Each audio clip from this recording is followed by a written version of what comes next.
Welcome back, Cider Explorers. I have a lot of fun projects to talk about today. First up, our collab with our esteemed collaborators, Crooked Stave. Now, to say that I've not been I've been a fan of Crooked Stave for a long, long time is an understatement, and this is definitely a bucket list collab for me. What made Crooked Stave so interesting is the founder actually wrote a dissertation on Brettanomyces, which is a weird wild yeast that creates a lot of interesting flavors both in beer and cider. And they based their whole brewery around this concept back when they started.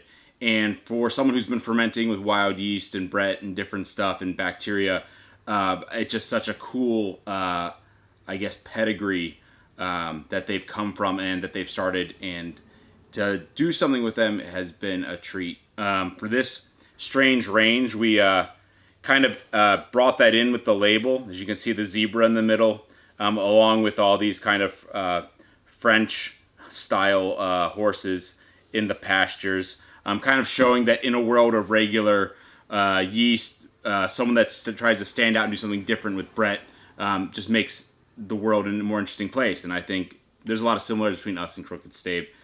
This product, Strange Range, is a Brett fermented farmhouse cider. What really we chose to do that was so interesting was we used Crooked Stave's house Brett yeast and we fermented it along with high tannin cider apples.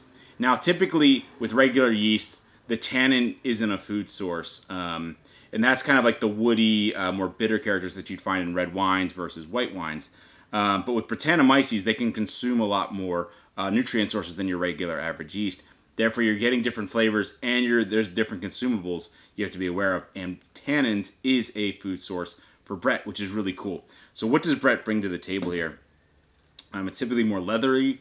It can be band-aidy when it's consuming some of those tannins. But the best thing is to kind of get this nice balance. You know, they call it farmhouse, straw, all these kind of cool flavors that I think interact really well with a cider on the drier side of things. So we'll give it a pour. The last thing we did with this cider was when we fermented it with this Brett strain is aged it on Spanish cedar staves. I'm a huge fan of Spanish cedar. It adds like a spicy pepper and then like grapefruity citrus characteristic that I just absolutely love, and I think it's a great accent for this. This one's finished off with a little bit of that bittersweet high tannin apple juice for a little pop of sugar to balance the whole thing out. And you can see, you know, as you add more tannin, you're going to get that darker, kind of richer brown, almost orangey characteristic that you'll see in a lot of European, especially French and British style ciders. So it's kind of an homage to that while also taking some of the ideas and making them, you know, an Americanized version of that. So a lot going on here. Let's give it a sniff. So right off the nose, you know, you got a ton of the Spanish cedar is actually very present in this. You're getting a lot of that peppery kind of grapefruitiness coming right off the top. Then underneath that, you're kind of getting this leathery kind of straw characteristic, which is really cool. Little bit of Band-Aid, but it's so slight, and I'm you know, not everyone likes that flavor. I personally love it if it's restrained, and I think it's very well done in this product.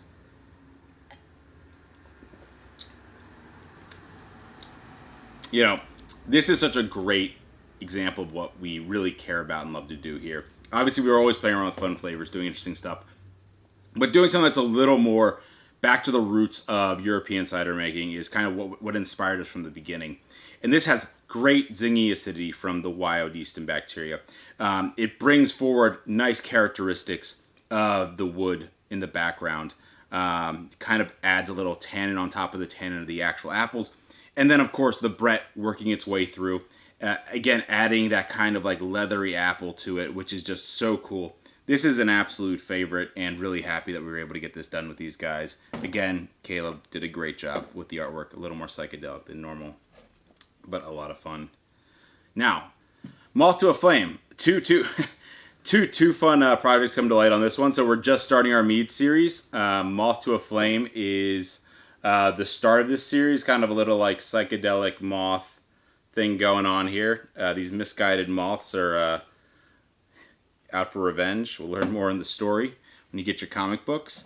Also in this release, we are including a bingo card. It's Cider Week up here in New York. For those of you in the New York area, Love for you to come down to the city doing a bunch of events.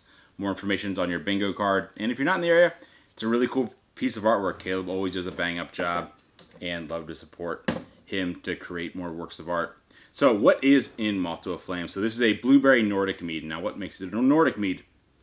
For us, it's two pieces of inspiration. One using Kveik yeast, which is a traditional Scandinavian yeast that it's a really strong fermenter, brings really nice high notes into the flavor profile, and is a great thing to chew through the honey and fruit that we put into this.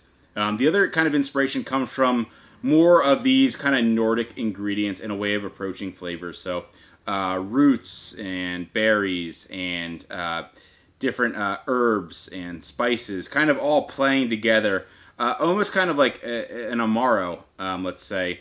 But obviously taking into account that we're working with a very light flavored product and not the density of an Amaro.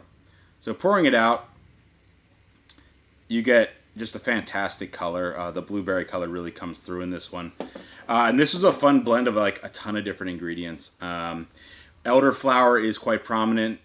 There is also mint, lemon peel, and a little bit of juniper. It all comes together and plays really, really nicely. But let's give it a sniff. So right off the front, you're getting a ton of blueberry right out of the gate, which is kind of what you want from something like this. But then you're underneath that, you're getting all the different kind of like light herbal accents from like the mint. You're getting a little bit of that ginny juniper characteristic, a little bit of that zesty characteristic.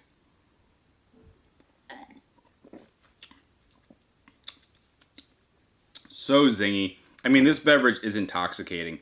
We were working on coming up with descriptors for this product, and we were all like finding like ways of kind of talking about it. But I think just it's such a complex and beautiful product. It's probably one of my top 3 for the year. It's hard to break down the complexities that are going on here. So with that being said, just try it for yourself. It's absolutely fantastic. More fun meads to come.